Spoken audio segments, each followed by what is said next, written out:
Hey Dev Team, welcome back to Flutter with Dry.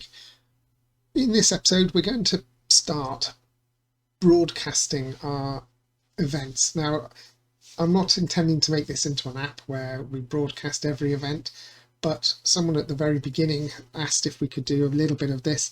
And so what I'm going to do is create it so that some of the events may be virtual events, in which case they are broadcast. And so we're going to put that into place. And we're going to make our advanced Flutter part 3 that event, a broadcastable event. Okay, so to do that, we're going to be using a service called Agora, which you can get at agora.io.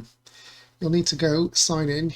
You can set up an account, and they have a free set of minutes that you can use each month, which will be enough for our development purposes. And once you've got in there and set up, you create a new app effectively. And this is done during their setup process. It's very straightforward, just point and click and follow through. Once you've done that, you end up on this console here. So I've set up a global conference app, and you'll be given an app ID, which you'll need to copy because we'll need that within our code. And we'll need this security stuff later on. For now, I'm not going to be doing that. What we're going to do is just get the presentation layer set up so it sort of works. And so to do that, they have this thing called generate temporary token, where if you click on that and type in a channel name and click generate, you will also get a temporary token that's valid for 24 hours. I think their documentation says. So, if you come back to this tomorrow to do some more, you'll have to generate a new token. We will fix that in the next episode, but for now we're just going to use this temporary one. So again, I've already done that. I put in here a channel ID of event1, all in lowercase, and click generate, and I have that token as well. So we have the app ID token, and we have this temporary token, and that's all we need for now from this console. So we can head on over to our app and get coding. Right, so the first thing we're going to need is a package, a plugin package. And so I'm going to use my Control-Shift-P and add update dependencies. And the package we want is the Agora RTC engine. Okay, so we'll get that coming in, and that has some native code in it, so we will have to stop and reload the app. So I'm just going to do that. Okay, back up and running. I'm heading over to my consts folder that we have now, where we've got a load of constants in. I'm just going to add two things at the bottom, both strings. The first one is going to be the Agora app ID, and that's going to be a string. And the second one is going to be the Agora token. Now this is very temporary. This will be coming out in the next episode, but the app ID will be staying in. So I'm just going to paste my two tokens, or my app ID, into here and my token into there, and we'll carry on from that point. Okay, so I've done that, and now we can get on with our screen. So we're going to have a new screen, and I'm going to create a new folder, and I'm just going to call this livecast. And into that folder we'll have a new file, and I will call that livecast.dart. And this is going to be a stateless widget called livecast screen. And just for now, we will return a scaffold with a body, and the body can have a center, which can have a child of text. Livecast. Okay, that will do for now. Let's then come back to our event screen and work out where we're going to put this. And so I'm going to put it in the same place that we had the button for buying access to the event. So that will be under our events, event details, and if we scroll somewhere, there we are, we have this elevated button which says book this event, which only shows up if there is a purchase code. Well, we're going to do something similar for that later on with this, but for now I'm just going to copy that button and paste it outside of the if box, so it's going to show up on every event for now. And we'll change, instead of book this event, we will call stream this event. And when we push that button, we don't want to add an item to the cart. What we want to do is go to our live cast page. So we're going to do navigator of context push named live cast.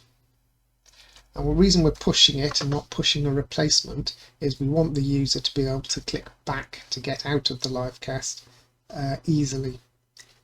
Now this isn't set up yet, so let's just save that and come back to, I've got our button there, but it won't do anything yet. Let's come back to our main, and where we have our routes, let's just copy the checkout, change this one to live cast and change that to live cast screen, except before we do that I just need to add that to our barrel file. So export livecast.dart in our index file in our screens directory. Okay, so now when we put in livecast here, it won't try and import it.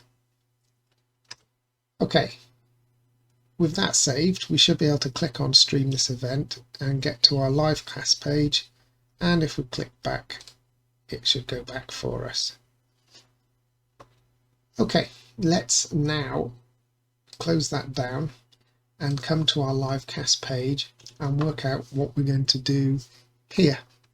Well, we're going to need a state. There's going to be some initialization and stuff like that. So I'm going to create a new qubit here. And of course, this is going to be the live cast qubit. So we'll just call that live cast qubit. In the state, we're going to have two states. We're going to have this initial state while it's loading and initializing. And then we're going to have a live cast loaded state, which extends the live cast state.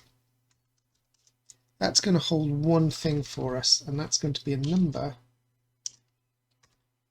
which is the UID. Now, this isn't the user ID of our user from Firebase or anything like this. This is an Agora user ID. So it knows who's on the stream, who's looking, who's watching, and we'll be able to interact with them if we wanted to, although we're not going to be going that far in this particular series. Okay, so we need to set this up, and we need to get that UID, and of course, because it's equatable, we also need to provide that props. That's it for the state, that's all we need. So let's come to our livecast qubit, where most of the work is going to go on. So we're going to start with our initial state and go from there. Now this is going to have an RTC engine, which is part of the Agora RTC, and we will call this engine, and it will be initialized, but it's going to be initialized later, so we're going to give it the late.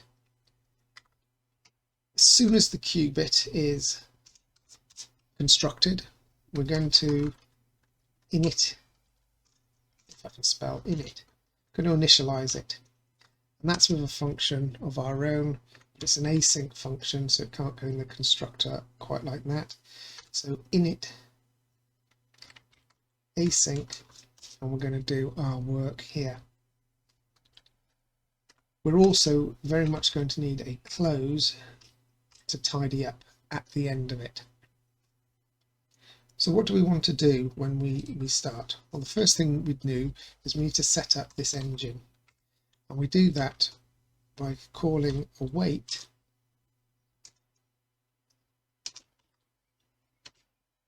RTC engine create, and we pass in the app ID, which I've stored in the constant Agora app ID, like that. And we need to put an equal sign there. Okay, so that starts the engine.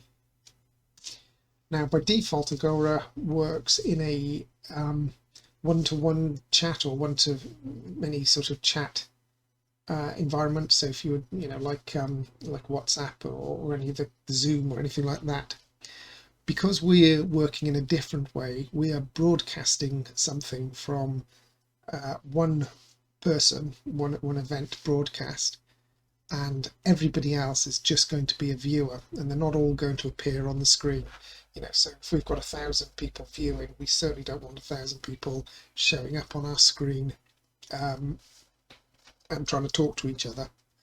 So what we do is we await the engine, and we set the channel profile to be channel profile, and you can see there's a few here: streaming a game maybe, or communicating, which is the default one. We're going for live broadcasting. We're then also going to await the engine, and we're going to set the client role to be client role, and here we've got the choice of audience or broadcaster, or we're the audience in this case. Now I have created a very quick, simple app pretty much in the same way, which is my broadcasting app, which is going to be broadcasting the stream we're going to watch in a moment. Okay, then we need to know when the user has joined. So we're going to do a engine set event handler, and the event handler is an RTC engine event handler, and in here there's quite a few different things that could happen.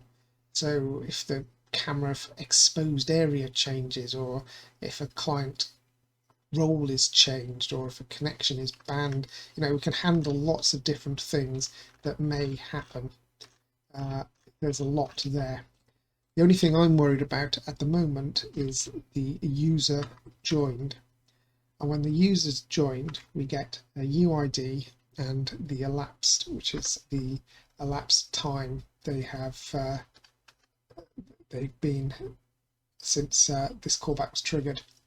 Not important for us here, we're not really too worried about that.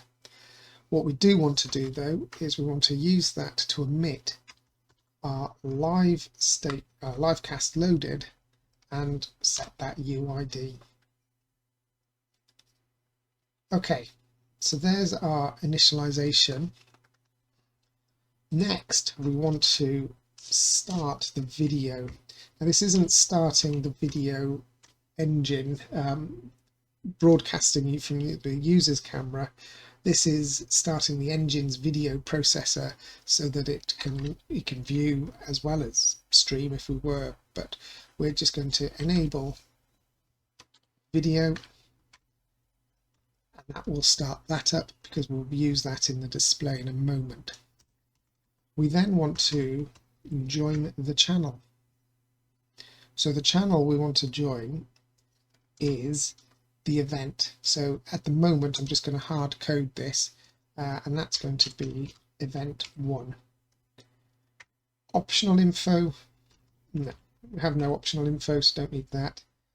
Optional UID, but again this is the UID of the Agora user, if you like.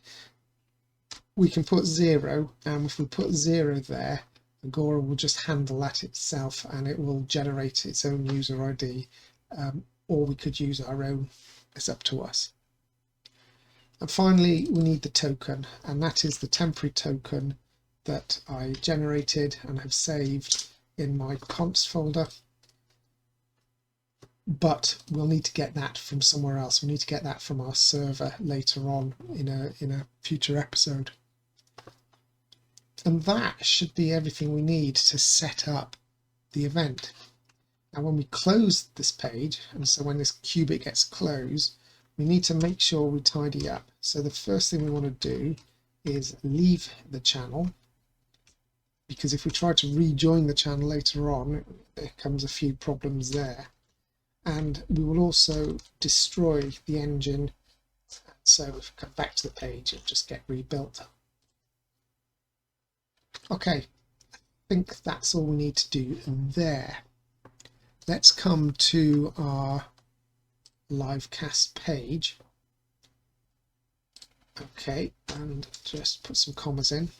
And so I want the I want it to take up the full page, the screen to take up the full page. So I'm going to wrap this with a container. What's this complaining about? Const. Okay, yeah. So I'm going to wrap this with a container, and we're going to say that the child is going to depend on the state. So if the state, oh, hang on a sec. We haven't got our block set up. I'm getting ahead of myself. So we need to, within the scaffold, provide the block. So wrap with block provider, the live cast qubit. Okay, and we also need to import the Flutter block. Now we can wrap the container with the builder. So we're going to wrap this with a block builder. And this is going to be the live cast qubit again. And with the provider, I'm going to set it so that it's not going to be lazy. And that means as soon as the page is loaded, or as soon as this is called, it'll start building itself. State is livecast loaded. Then we're going to do something. Otherwise, we'll just show that temporary loading screen. Let's put that in the next line. It's a bit neater. So what are we going to show if it is? Well, we're going to show a surface view that is provided to us by Agora. And we need to import that first of all. So at the top, I'm going to put import from the Agora RTC engine. We're going to have the RTC remote view, and I'm going to import that as RTC remote. And then here we can use that RTC remote dot surface view, and we need to pass it some information. So we need an channel ID. So that for now is event 1. And we need the UID. And that is going to be the UID we get from the state. This is probably saying, I don't know why I put that container there. We don't need it.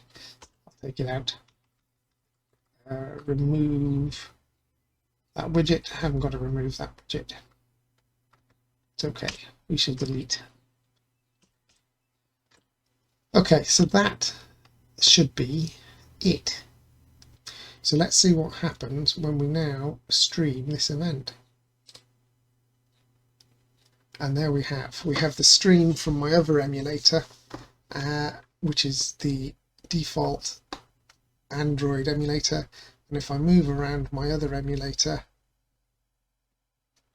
you can see that it's the Android simulated environment. the little cat. So this is now being broadcast to us live. Excellent. So I'm going to hit back, and although it's a short one, I'm going to call it there this time, and we will in the next episode deal with the authentication. So that's putting together the last bit of the last episode and this episode to make sure that only the users who have who are authorized can access the event. So that might be for everybody, or it might be an event that you've had to pay extra for, in which case then you'll need to have bought the event. But we'll deal with that in the next time. Until then, folks, hope you've enjoyed. If you have, don't forget to leave a like and subscribe, it does help me out, and we'll see you next time. Till then, take care. Bye now.